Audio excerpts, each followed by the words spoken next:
በሱዳን አዋሳኝ አካባቢ በኢትዮጵያ መከላከያ ሰራዊትና በህወሓት ጦር መሃል ለ10 ተከታታይ ሰዓታት ጦርነት መካሄዱን ተከትሎ የኢትዮጵያ ወታደሮች የሁመራን መውጫና መግቢያ ዘጉ። ይህ በእንዲህ እንዳለ በራያ የህወሓትና የፌዴራል መንግስት ጦር ከባድ ፍጥጫ ውስጥ መግባታቸው ተሰምቷል። የአማራ ህዝብ ባንዳዎቹን ይሰብስብ ሲሉ ጠቅላይ ሚኒስትር አብይ አህመድ ተናገሩ። ጤና ይስጥልን ኢትዮ ፍሮንቶች ነን። አብራችሁን ስትቆዩ እነዚህን ጉዳዮች በስፋትና በጥልቀት በመረጃና ትንታኔ ትሰማላችሁ። እስከዛው ቻናላችንን ሰብስክራይብ፣ ላይክ እና ሼር እያደረጋችሁ አብራችሁን ቆዩ። በሱዳን አዋሳኝ አካባቢ በህወሓት ኃይሎችና በመከላከያ ሰራዊት መካከል አርብ ለቅዳሜ ማለዳ ውጊያ መቀስቀሱንና እስከ ቀን 9 ሰዓት ገደማ ተኩስ እንደነበር እማኞች ተናግረዋል።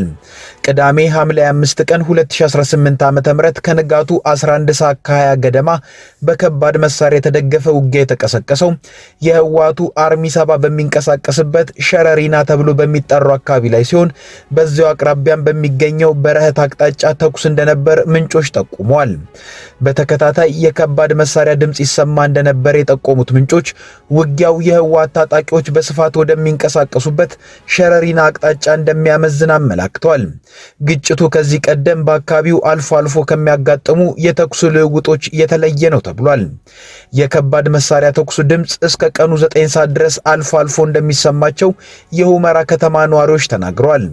ውጊያ እንደተጀመረ ጠዋት ላይ ሲሰሙት የነበረው ተከታታይ የከባድ መሳሪያ ድምጽ ከሰዓታት በኋላ ቀስ በቀስ የሚተኮስበት ቆይታ እየቀነሰ መሆኑንም ጠቁመው ነበር። በህወሓት ታጣቂዎችና በመከላከያ ሰራዊት መካከል ግጭት ከመቀስቀሱ ቀደም ብሎ የሱዳን ኃይሎች ልጉዲ በሚባል አካባቢ ሰርገው በመግባት አርሶ አደሮችን አፈናቅለው ነበር ተብሏል። በሱዳን ኃይሎች ትንኮሳ በአካባቢው በእርሻ ስራ ላይ የተሰማሩ 8 ባለሀብቶች ንብረታቸው ተዘርፎ ወደ ከተማ መፈናቀላቸውን የጠቆሙት ምንጮች መከላከያ ሰራዊት ከሰሞኑ አካባቢውን ማስለቀቁን ጠቁመዋል። በደብረ ጽዮን ገብረ ሚካኤል የሚመራው የትግራይ አስተዳደር በሸረሪና በኩል ግጭት መቀስቀሱን አረጋግጧል። አስተዳደሩ ይፋ ባደረገው መግለጫው የፌዴራል መንግስት በምዕራብ ትግራይ ሸረሪና አቅጣጫ ግልጽ ጦርነት ከፍቷል በማለትም ወንጅሏል። በፌዴራል መንግስት በኩል እስካሁን በጉዳዩ ላይ በይፋ የተሰጠ መረጃ የሚሆን ማብራሪያም የለም። መከላከያ ሰራዊት ከሁመራ ከተማ ውጪ በአካባቢው የሚደረጉ የተሽከርካሪና የሰው እንቅስቃሴዎችን መገደቡ ምንጮች ተናግረዋል። መከላከያ ከአርብ ረፋድ ጀምሮ በአካባቢው በጣለው ገደብ የእርሻ ቦታዎችን ጨምሮ ከሁመራ ከተማ ውጪ የሰው እንቅስቃሴ መቆሙ ተገልጿል። በእንቅስቃሴ ገደቡ ወደ ሁመራ ከተማ መግባት እንጂ መውጣት እንደማይቻል የከተማዋ ነዋሪዎች ገልጠዋል። መከላከያ በሁመራ ከተማ መውጫና መግቢያ በሮች ላይ አዲስ ኬላዎችን ጥሎ ጥብቅ ፍተሻ እያደረገ መሆኑን ተጠቁሟል። በሌላ በኩል የመንግስት ኃይሎችና የህወሓት ታጣቂዎች በራያ በኩል ኮትሮ በተለየ ሁኔታ በቅርብ ርቀት ላይ ተፋጠዋል ሲሉ ውጥረቱ ማየሉን ከስፍራው የሚገኙ ምንጮች ተናግረዋል። በተለይ አፋር፣ አማራና ትግራይ ክልሎችን በሚያዋስኑ የራያ አካባቢዎች ላይ ከፍተኛ ወታደራዊ እንቅስቃሴ መኖሩን በአካባቢው ካሉ የተለያዩ ነዋሪዎች ተሰምቷል። ጦርነት ይቀሰቀሳል የሚል ስጋት እንደገባቸው የገለጡት የአካባቢው ነዋሪዎች በእግር ጭምር ወደ ራያ ቆቦ እየሸሹ መሆኑንም ገልጸዋል። በተለይም የትግራይ ኃይሎች በተቆጣጠሯቸው የራያ አካባቢዎች ነዋሪዎች ጦርነቱ ከተጀመረ መንገድ ይዘጋል በሚል ስጋት ቀደም ብለው በስፋት ሸሽተዋል። በዚህም በራያ ቆቦ ከተማ ከፍተኛ የተፈናቃዮች ፍሰት በመኖሩና የከተማዋ የማስተናገድ አቅም ውስን በመሆኑ በቅርብ የተፈናቀሉት ወደ ወልዲያና ደሴ እየሄዱ መሆኑ ተሰምቷል። ይህን ዜና ከዋዜማ ሬዲዮ ወስደናል። የአማራ ህዝብ ባንዳዎቹን ያዝ። የብልጽግና መንግስት በለውጡ በአማራ ክልል የሰራው ላለፉት 20 ዓመታት አልተሰራም። በአማራ ክልል ለህልውና ትግል ጫካ የገቡት አካላት ከኢትዮጵያ ታሪካዊ ጠላቶች ጋር ያበሩበት ሁኔታ ከእናቷ የተጣላች አይጥ ወደ ጸጉራም ድመትና ጭልፊት ያደረገችውን ጉዞና የከበደ ሚካኤል ግጥምን ያስታውሰኛል። ፕሪቶሪያ አማራን ጠቀመ እንጂ አልጎዳም። አማራ ራሱ በፕሪቶሪያው ስምምነት ተወክሏል። በአገሪቱ አንድ መከላከያ ይኖር ማለት ህወሓት ያካሄደው የጨረባ ምርጫ ይሰረዝም ማለት በየት በኩል ነው አማራን የሚጎዳ የሚሆነው? የአማራን ህዝብ በጠላትነት ፈርጆ በሰነዱ ላይ ያስቀመጠው ማን ነው? ኢትዮጵያን የባህር በር አሳጥቶ የጂኦግራፊ እስረኛ ለማድረግ ከአፄ ዮሐንስ ገዳዮች ጋር አበሩብን የሚሉት ጉዳዮች ጠቅላይ ሚኒስትር አብይ አህመድ ከአማራ ሚዲያ ኮርፖሬሽን ጋር ባደረጉት ቆይታ ክፍል 2ና የመጨረሻው ክፍል ላይ ያነሷቸው ነጥቦች ሲጠቃለሉ ናቸው። ጠቅላይ ሚኒስትር አብይ አህመድ በዚህኛው ክፍል ቆይታቸው እሳቸው የሚመሩት መንግስት ቀድሞ ከነበሩ መንግስታት በላይ የአማራ ክልልን እንዳለማ ተናግረዋል። እንደውም የተሰሩ የተለያዩ ልማቶችን ደቂቃዎችን ወስደው ከዘረዘሩ በኋላ በእነዚህ ጊዜያት በአማራ ክልል የተሰሩት የልማት ፕሮጀክቶች በቀደሙት 20 ዓመታት አልተሰሩምም ሲሉ ተናግረዋል። የአማራ ክልልን ስለሚነካ የልማት ፕሮጀክቶች ሲያነሱ ግን አንዲት አስገራሚ ነገርን አስቀምጠዋል። እሱም በዝርዝር ለመግለጽ ውስብስብ ነገሮች ስላሉ እንጂ የአዋሽ ወልዲያ ሐራ ገበያ የባቡር ፕሮጀክትን እየሰራንም ነው ብለዋል። በሚዲያ ብዙ አልተናገርንም፣ አሁንም ብዙ መናገር አንፈልግም የራሱ ውስብስብ ጉዳዮች ስላሉት። ግን የአዋሽ ኮምቦልቻ ሐራ ገበያ ባቡር ስራ እኮ ጀምረናል። እንዳይነገር ብለን አቆይተን ነው እንጂ ስራውን ጀምረናል። በአመት 2 ዓመት ጊዜ ውስጥ እምርታ እንደሚያመጣ ይጠበቃል። የማንናገርበት ምክንያት ስራው ብዙ ውስብስብ ጉዳዮች በውስጡ ስላሉበት አሁን የምንሄድበት መንገድ ሌላ ነገር እንዳይስብ በሚል ሲሰራ ህዝቡ ውጤቱን ያየዋል። አሁንም ሲሰራ በከባቢ ያለ ሰው ያየዋል እና ብዙ መናገር አያስፈልግም ብለን እንጂ ስራውን ጀምረናል። ጠቅላይ ሚኒስትር አብይ አህመድ ከወራት በፊት ከኢቲቪ ፖድካስት መሳይ ፕሮግራም ጋር ባደረጉት ቆይታ ስለዚህ የባቡር ፕሮጀክት ያነሱት ነገር ፕሮጀክቱ ተጠናቆ አገልግሎት የመስጠት ተስፋ የነበረውም አይመስልም ነበር። ይህ የባቡር ፕሮጀክት አዋጭ እንዳልሆነ፣ ለፕሮጀክቱ የተወሰደውን 2.4 ቢሊዮን የአሜሪካን ዶላር እንኳን መመለስ እንደማይችል፣ ከዚህ ባቡር ይልቅ ማዳበሪያ ፋብሪካ ተሰርቶ ቢሆን ይበልጥ ያዋጣ እንደነበር በማንሳት የባቡር ፕሮጀክቱን አጣጥለውት ነበር። ታዲያ አሁን ከአማራ ቲቪ ጋር ባደረጉት ቆይታ ስለዚህ የባቡር ፕሮጀክት መልሶ ግንባታ መጀመር አንስተዋል። ጠቅላይ ሚኒስትር አብይ ስለ አዋሽ ኮምቦልቻ የባቡር ፕሮጀክት ከዚህ ቀደም የተናገሯቸው ነገሮች በብዙዎች ዘንድ ቅሬታን ፈጥሮ ነበር። ምናልባትም አሁን ሐሳባቸውን ለውጠው ይህን ያሉት የተፈጠረውን ኩርፊያ ተከትሎ ማስተካከያን ለማድረግ ሊሆን ይችላል። ጠቅላይ ሚኒስትር አብይ በአማራ ክልል የጸረ መንግስት እንቅስቃሴን እያደረጉ ስላሉ ቡድኖች ወይንም ፋኖ ተጠይቀው ሰፊ ነገሮችን አንስተዋል። በተለይ እነዚህ ጫካ የገቡ ሰዎች ፋኖን ማለት ነው ከኢትዮጵያ ታሪካዊ ጠላቶች ጋር ማበራቸውን በሰፊው አብራርተዋል። ይህን ሲያብራሩም የከበደ ሚካኤል ግጥምን በማጣቀስ ከእናቷ ተጣልታ ከጸጉራም ድመት ጋር ለመወዳጀት ፈልጋ በጸጉራሟ ድመትም በጭልፊትም ከመበላት ተርፋ ወደ እናቷ ስለተመለሰች አይጥ ተርተዋል። እነዚህ ኃይሎች ከታሪካዊ ጠላቶቻችን ጋር የጀመሩት ያልተቀደሰ ውህደት፣ ያልተቀደሰ ጋብቻ ምን መልክ አለው ላልከኝ እኔ የሚያስታውሰኝ የከበደ ሚካኤልን ምሳሌያዊ ግጥም ነው። ከበደ ሚካኤል አንዲት አይጥ ትንሽ ከእናቷ ጋር ቅራኔ ቢጤ ገብቷት በኩርፊያ ስሜት ካሉበት ጉድጓድ ፈንጠር ብላ ትወጣና ጉዞ ስትጀምር በቅርብ ርቀት ጸጉራም ድመት ታያለች። እና ያየችውን ድመት እንዲሁም ከእናቴ ጋር ከመጨቃጨቅ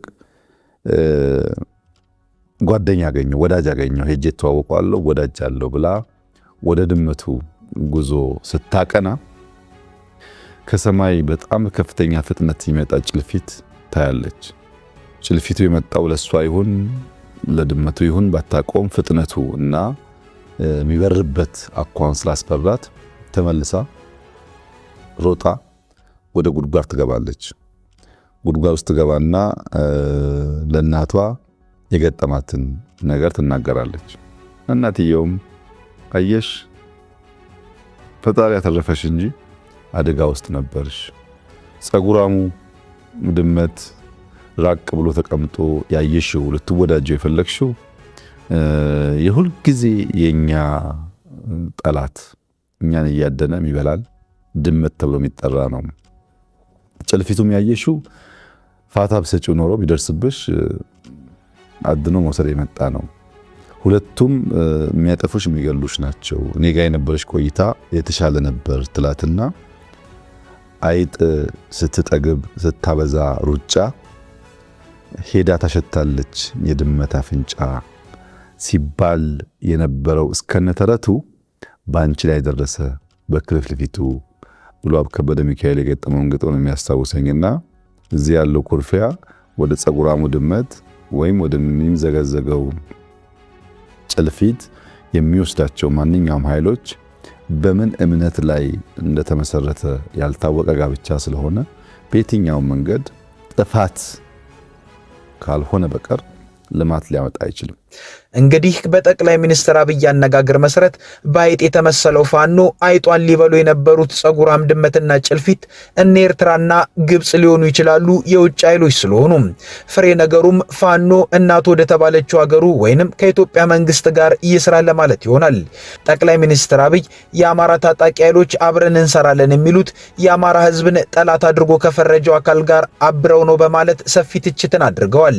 ይህ ንግግራቸውም ፋኖ ከህወሓትና ከኤርትራው ሻዕቢያ ጋር እየሰራ ነው ከሚለው መረጃ ጋር የተናበበ ይመስላል። የአማራ ህዝብ እንደ ህዝብ በጠላትነት ፈርጆ የኖረው ማን ነው? የአማራን ህዝብ በድርጅቱ ጽሁፎች፣ ሰነዶች እንደ ጠላት አስቀምጦ እታገለው ያለው ኃይል ማን ነው? የአማራን ህዝብ እንደ ህዝብ በትግል ዘፈኖቹ፣ በፖለቲካ ሰነዶቹ ህዝብን በሚከፋፍል አንዱን ገዢ አንዱን ተገዢ፣ አንዱን በዳይ አንዱን ተበዳይ በሚያደርግ መንገድ የትርክት ስብራት ያልነውን የሐሰት ትርክት ብሔሮች ከብሔሮች ጋር የተጋመዱ የተዋሃዱ አብረው የኖሩ የተጋቡ ሳይሆኑ አንደኛው ያጠፋው አድርጎ የሳለው አሁን የምናየው ጥንቅጥ የፈጠረው የምን ፖለቲካ ውጤት ነው? ለነዚህ ኢትዮጵያ የተፈጠሩ እንክርዳዶች፣ ለገዳዮች፣ ለሴራ ጎሳሚዎች፣ ጎንጓኞች የጦር መሳሪያ የሚያስታጥቀው ሀገር ሴቱ ነው። ከለላ መከታ ሆኖ ኢትዮጵያን የጂኦግራፊክ እስረኛ ቀይ ባህር አልቦ የሆነች ሀገር እንድትሆን ለነዚህ ኃይሎች ከለላ ይሰጥ የነበረው ሀገር የቱ ነው? እነዚህ ጥያቄዎች ማንሳት የሚችል የትኛውም ኢትዮጵያዊ አሁን ላልተቀደሰ ጋብቻ ምላሽ ያገኛል። እነዚህ ኃይሎች ትላንት ኢትዮጵያን ያደረጉትን ነገር ዛሬ ላይ ማድረግ አይችሉም። ምክንያቱም ኢትዮጵያ ከትላንቱ ተምራለች ያሉት ጠቅላይ ሚኒስትር አብይ አፄ ዮሐንስን የገደለ ኃይል ለምን መጣ ብለው ሳይመዝኑ ጋብቻ የፈጸሙት አካላት ኢትዮጵያን የጂኦግራፊ እስረኛ አድርገዋታልም ብለዋል። ጥፋት ያመጡብኛል ብላ አታስብም። እነዚህ ኃይሎች ግን ከትናንትና ጉዳይ መማር ያስፈልጋቸዋል። አፄ ዮሐንስን ለማጥቃት የመጣ ኃይል፣ አፄ ዮሐንስን ሕይወት የነጠቀ ኃይል ለምን መጣ ብለው ሳይመዝኑ ሄደው ጋብቻ የፈጠሩ ሰዎች ኢትዮጵያን የጂኦግራፊክ እስረኛ አድርገዋታል። ኢትዮጵያን የጂኦግራፊክ እስረኛ እንዴት ሆነች ማንረዳ ብለው ማየት ያልቻሉ ሰዎች ደግሞ ምን ጥፋት መዘዝ ሊያመጡ ዛሬ አዲስ ያልተቀደሰ ጋብቻ ለመፍጠር እየሞከሩ እንዳሉ እያንዳንዱ ዜጋ ራሱን በተለያየ ቦክስ ውስጥ እያስገባ ሳይሆን ወጣ ብሎ ማየት የሚያስፈልግ መማር የሚያስፈልግ ይመስለኛል። በመጨረሻም የአማራ ሕዝብ እንዲገነዘብ የሚፈልጉት ነገር በሚል ጠቅላይ ሚኒስትር አብይ ሲጠየቁ የአማራ ሕዝብ ባንዳዎቹን ይሰብስብ ብለዋል። አገር የሰራ አገር የጠበቀ የባዳና የባንዳ ሚና የሚገነዘብ ሕዝብ ስለሆነ መጀመሪያ ባንዳዎቹን ይሰብስብ፣ ለባዳዎች ድልድይ እንዳይሆኑ ይብቃችሁ ይበላቸው። ከኢትዮ ፍሮንት የዛሬ ጉዳዮቻችን እነዚህ ነበሩ። አብራችሁን ስለቆያችሁ እናመሰግናለን። ቻናላችንን ሰብስክራይብ አድርጉልን። መልካም ጊዜ